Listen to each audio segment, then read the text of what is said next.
कुछ तो लोग कहेंगे। आज की हमारी कहानी का टाइटल यही है। पूजा गाना गुनगुनाते हुए घर में कदम रखती है। अपनी ही धुन में मस्त थी।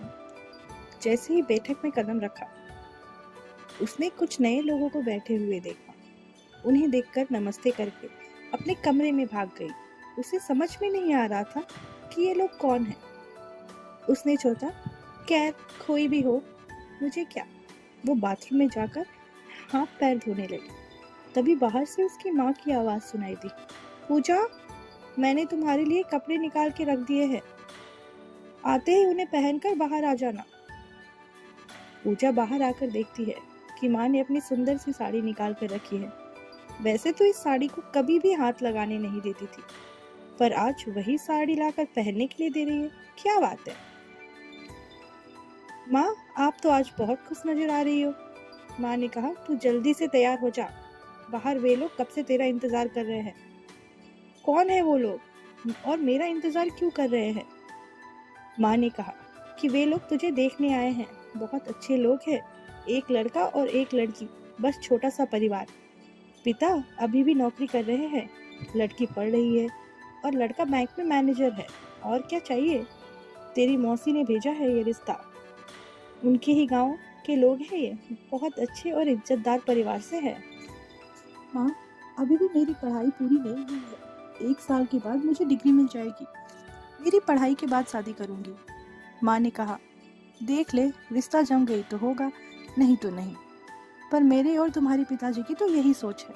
अगर घर बैठे बिठाए इतना अच्छा रिश्ता मिल रहा है तो क्यों छोड़ना।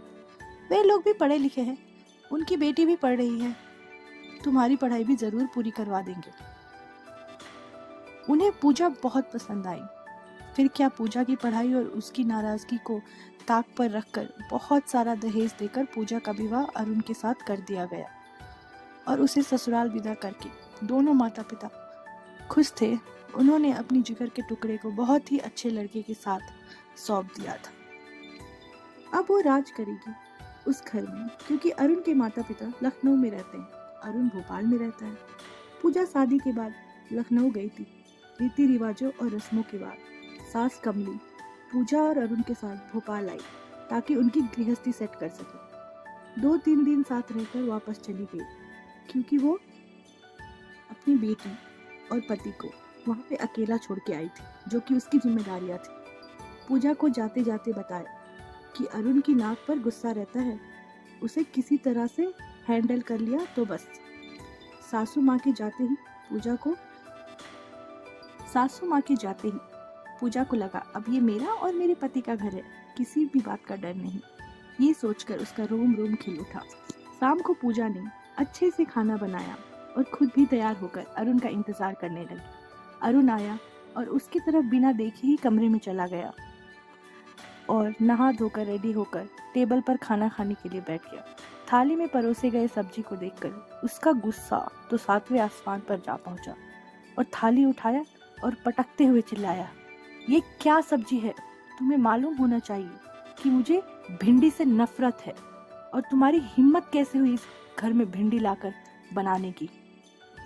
पूजा को कुछ समझ नहीं आ रहा था, आखिर उसकी गलती क्या है।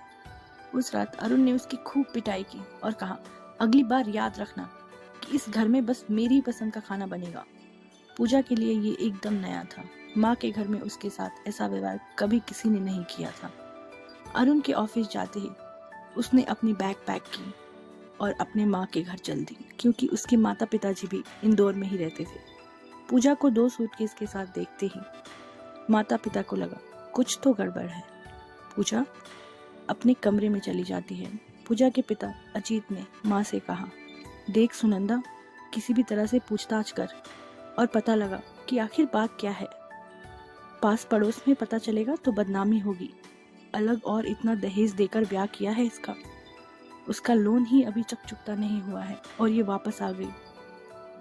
माँ की भी यही सोच थी। उन्होंने कहा, आप चिंता मत करिए, मैं बात करती हूँ।